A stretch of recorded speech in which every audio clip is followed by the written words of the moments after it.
22번 문제입니다. 다음 글의 기억을 강화하는 것만을 보기 위해서 모두 고르는 문제입니다. 먼저 제시문을 보시면 이 제시문의 첫 부분에서 실험이 하나 소개되고 있습니다. 이 실험은 200마리의 쥐를 대상으로 인공조미료 사카린이 인간에게 암을 일으킬 수 있는지 밝히고자 하는 실험입니다. 이 실험에 대해서 비판이 제기되는데 그 비판은 쥐에게 투여된 사카린의 양이 너무 과도하다는 것입니다. 그리고 이러한 비판에 대해서 두 번째 문단과 세 번째 문단에서 다시 반박을 하고 있습니다. 그 반박의 근거는 발암물질의 유효성은 대개 아주 낮기 때문에 수천 명 중 한 명 정도의 비율로만 효과를 확인할 수 있습니다. 그런데 이렇게 많은 쥐를 이용해서 실험을 하는 것은 불가능하기 때문에 이럴 때 택하는 전략으로서 실험 대상의 수를 줄이고 발암물질의 투여량을 늘리는 것입니다. 이렇게 발암물질의 투여량을 늘리면 실험 대상의 수를 줄이더라도 유의미한 실험 결과를 확보할 수 있게 되는 것입니다. 즉, 이 기억은 실험에 대한 비판에 대해서 실험 대상의 수를 줄이고 발암물질의 투여량을 늘릴 수밖에 없는 이유를 설명하면서 이 비판을 반박하고 있습니다. 그러므로 기억을 강화하는 것을 찾기 위해서는 실험의 결과가 타당하다는 것을 지지하는 선지를 찾아야 합니다. 먼저 기억을 보시면 인간이든 쥐든 암이 발생하는 사례의 수는 발암물질의 섭취량에 비례한다고 하고 있습니다. 만약에 암 발생 수가 발암물질의 섭취량에 비례한다면 제한된 실험 대상에 대해서 발암물질을 투입할 때 암 발생 수도 비례하여 증가하게 됩니다. 그러므로 유의미한 실험 결과를 확보할 수 있으므로 기억은 타당한 선지가 되겠습니다. 다음으로 니은입니다. 쥐에게 다량 투입했을 때 암을 일으킨 물질 중에서 인간에게 발암물질이 아닌 것이 있는 경우에 먼저 이 실험은 인간에게 발암물질인지를 확인하기 위해서 쥐를 대상으로 실험을 하는 것입니다. 그런데 쥐에게 대량 투입했을 때 암을 일으켰지만 인간에게는 발암물질이 아닌 경우에 이 실험의 타당성이 훼손이 됩니다. 그러므로 니은은 이 기억을 강화하는 것이라고 할 수 없습니다. 마지막으로 디귿을 보시겠습니다. 발암물질의 유효성이 클수록 더 많은 수의 실험 대상을 확보해야 유의미한 실험 결과를 얻을 수 있다고 합니다. 그런데 앞부분에서 이 두 번째 문단과 세 번째 문단을 보셨을 때 실험 대상의 수를 무한정 늘리는 것이 불가능하기 때문에 실험 대상 수는 고정을 시키더라도 그 발암물질의 투여량을 늘림으로써 실험 결과를 유의미하게 한다는 내용이 나옵니다. 그런데 디귿의 경우에는 이 실험 대상 자체를 더 많이 확보해야 한다는 내용을 설명하고 있으므로 이것은 기억을 강화하는 것이라고 할 수 없습니다. 그러므로 정답은 1번이 됩니다. 23번 문제입니다. 다음 논쟁을 분석한 것으로 적절한 것만을 보기에서 고르는 문제입니다. 먼저 보기의 내용을 보시기 전에 A와 B, C의 의견을 정리해 보도록 하겠습니다. 먼저 종차별주의에 대한 내용이 소개되고 있는데 이 종차별주의란 인간종이 다른 생물종과 생김새가 다르다는 이유로 특별한 대우를 받아야 한다는 주장을 의미합니다. A는 이러한 종차별주의에 대해서 옹호하는 입장을 지니고 있습니다. 그러한 입장을 제시하는 논리적인 전개를 보시면 종차별주의가 옳지 않다는 주장은 종평등주의가 옳다는 말과 같으며 종평등주의는 너무나 비상식적인 견해이기 때문에 결과적으로 종차별주의가 옳다는 것입니다. 이러한 A의 견해에 대해서 B는 종평등주의가 비상식적인 견해라는 것에는 동의를 합니다. 그런데 B는 A와 달리 종차별주의의 거부와 종평등주의는 별개의 것으로 보고 있습니다. 그리고 이렇게 양배추의 사례를 들면서 종차별주의에 대한 거부는 생김새가 아닌 의식에 의한 차별적 대우를 부정하지 않는다고 하고 있습니다. 즉 B는 종차별주의에 대해서는 거부를 하지만 생김새가 아니라 의식에 의한 차별은 가능하다고 보는 입장임을 알 수 있습니다. 마지막으로 C는 이러한 B의 주장에 대해서 의식에 의한 차별이 정당하다는 주장이 옳다면 모든 인간이 동일한 존엄성과 무한한 생명 가치를 가진다는 윤리의 대전제를 부정하게 되는 것이라고 하여 이 의식에 대해 의한 차별적 대우를 가능하다고 보는 B의 입장에 대해서 반박을 하고 있습니다.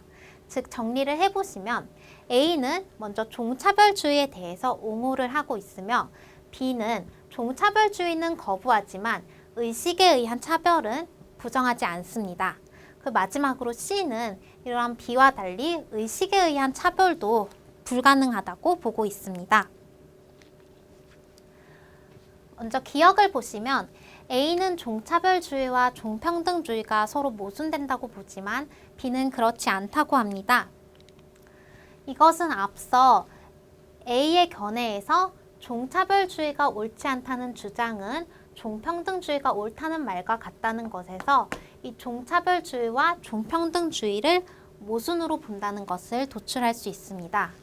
반면에 B는 종차별주의를 거부하는 것과 종평등주의를 받아들이는 것은 별개의 문제라고 하여 이 두 개가 서로 모순관계에 있다고 보지 않습니다. 그러므로 보기의 기억은 타당한 지문이 되겠습니다. 다음으로 니은을 보시면 B와 C는 모든 인간이 동일한 존엄성과 무한한 생명 가치를 가진다는 견해에 동의한다는 내용입니다. 먼저 C의 경우에는 이제 윤리의 대전제를 들면서 모든 인간이 동일한 존엄성과 무한한 생명 가치를 가진다고 하여 이 견해에 동의한다는 것을 알 수 있습니다. 그런데 B의 경우에는 의식에 의한 차별적 대우의 가능성이 열려 있고 이것으로부터 모든 인간이 동일한 존엄성과 무한한 생명 가치를 가진다는 것을 이끌어낼 수 없습니다. 그러므로 니은은 B가 틀렸기 때문에 틀린 선지가 되겠습니다.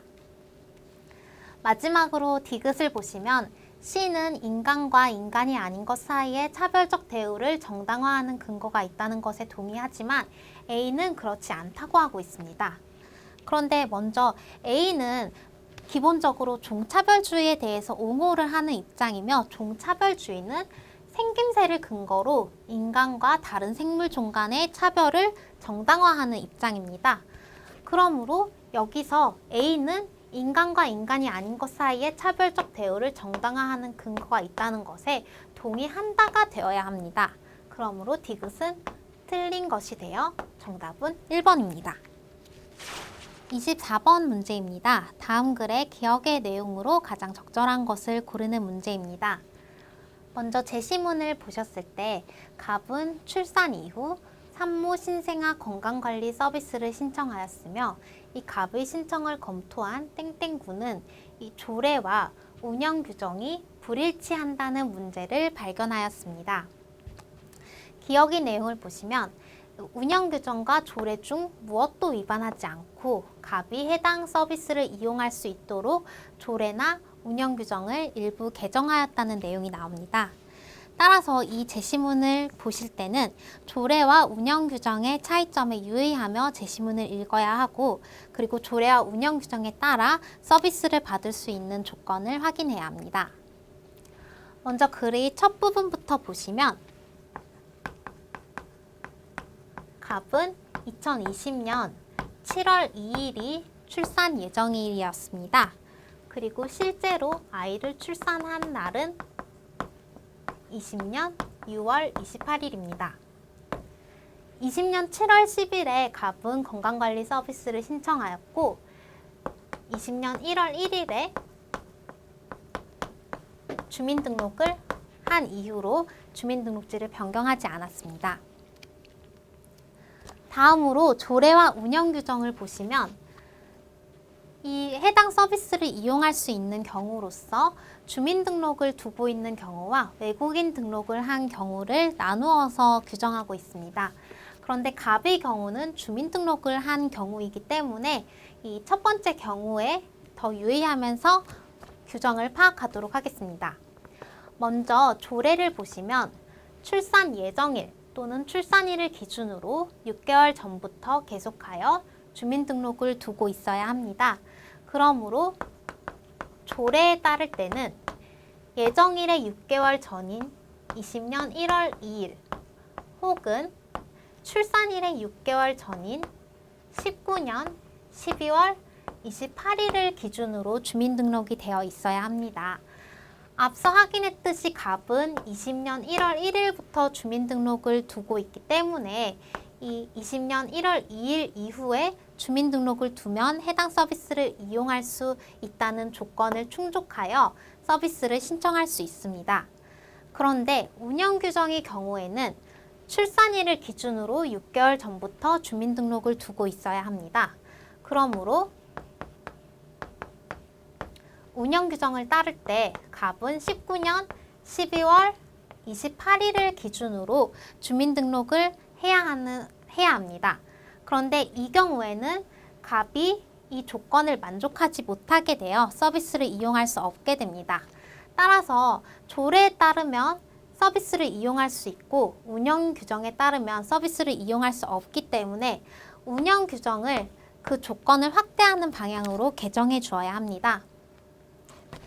선지를 보시면 4번에서 운영규정의 제21조 1항의 출산일을 모두 출산 예정일 또는 출산일로 개정한다면 갑이 서비스를 이용할 수 있는 경우가 이 두 가지 조건으로 확대되는 경우이므로 해당 서비스를 이용할 수 있게 됩니다.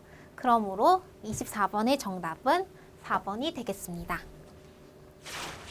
25번 문제입니다. 다음 글의 논쟁에 대한 분석으로 적절한 것만을 보기에서 고르는 문제입니다. 먼저 보기를 보시기 전에 법과 쟁점의 내용을 간략히 정리해 보도록 하겠습니다.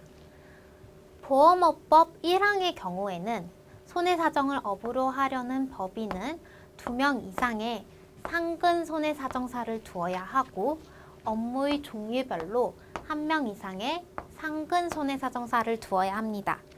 그리고 법 2항에 따르면 법인이 지점이나 사무소를 설치하려는 경우 업무의 종류별로 1명 이상의 손해사정사를 두어야 합니다. 쟁점의 내용을 보셨을 때 쟁점 1은 법인 A와 관련되는 내용이고 쟁점 2는 법인 E의 지점 및 사무소와 관련되는 내용입니다. 따라서 쟁점 1은 법 1항, 쟁점 2는 법 2항과 관련됩니다. 먼저 쟁점 1을 보셨을 때 법인 A는 업무의 종류가 4가지가 있고 이 각 종류마다 2명의 손해사정사를 두고 있습니다. 그리고 쟁점 2와 관련하여 법인 B의 지점 및 사무소 각각은 2 종류의 업무를 가지고 있고 종류별로 1명의 손해사정사를 두고 있습니다.